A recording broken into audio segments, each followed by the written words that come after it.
Hello, this is Agnish Bhaduri, and welcome to the third video in the cryptocurrency series. Today, we'll be looking at the economics of the Bitcoin. There are a lot of videos out there that keep articulating about the technology of the Bitcoin and how it works in the back end. However, at the end of the day, it is still a currency. So let's understand the economic side of the Bitcoin and the various factors that determine its value. So let's look at the agenda for today's video. We'll first be looking at the primary forces, that is supply and demand. Then we will be looking at the allied forces that affect the Bitcoin's value. And finally, we will have a quick discussion about Bitcoin as an asset class. So Bitcoin is like any free market currency. Its value is determined by the market forces of supply and demand. Let's look at the first factor, demand. Now, there are two primary sources of demand for the Bitcoin, like any other currency. First, transactional demand. The Bitcoin has been accepted as a legal tender in some parts of the world. People in these areas use the Bitcoins to make daily purchases, from coffees to cars. The second type of demand is speculation demand. Speculators use the Bitcoin's deflationary nature to gain from it. Most of the Bitcoin's demand is derived from this activity, thus making it more volatile. The Bitcoin tanks when there are instances of profit booking or panic selling. Now, we'll be looking at some of the socio-economic factors that affect the Bitcoin's value. The first factor is one that we've already gone through, demand and supply. The second are drivers of interest.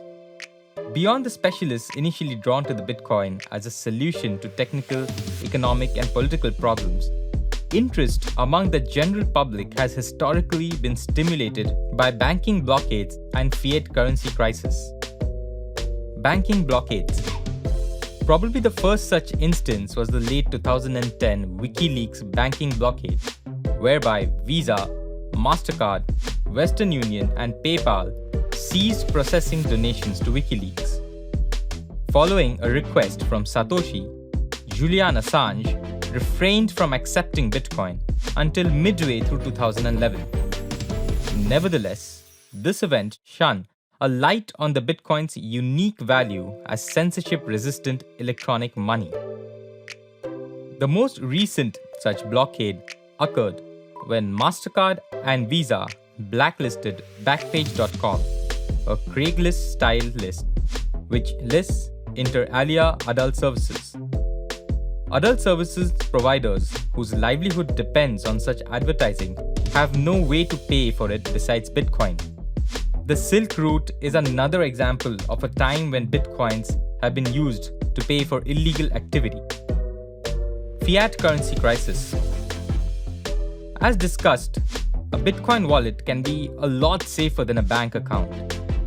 Cypriots learned this the hard way when their savings were confiscated in early 2013.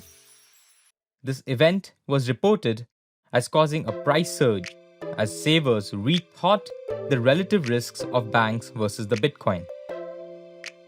The next domino to fall was Greece, where strict capital controls were imposed in 2015. Greeks were subjected to a daily withdrawal limit of 60 euros. Bitcoin again demonstrated its value as money without central control. Soon after the Greek crisis, China began to devalue the yuan.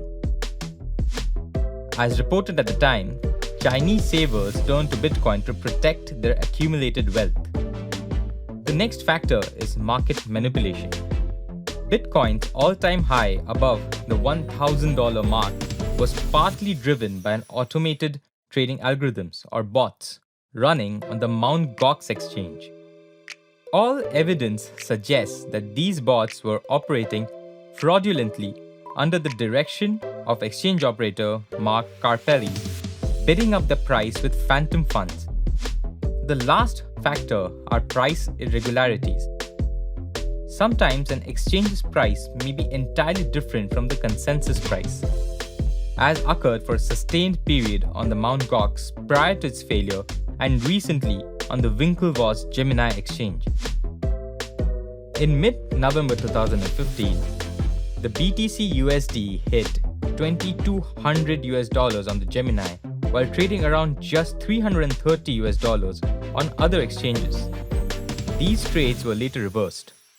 Such events occur occasionally across exchanges, either due to human error or due to software error.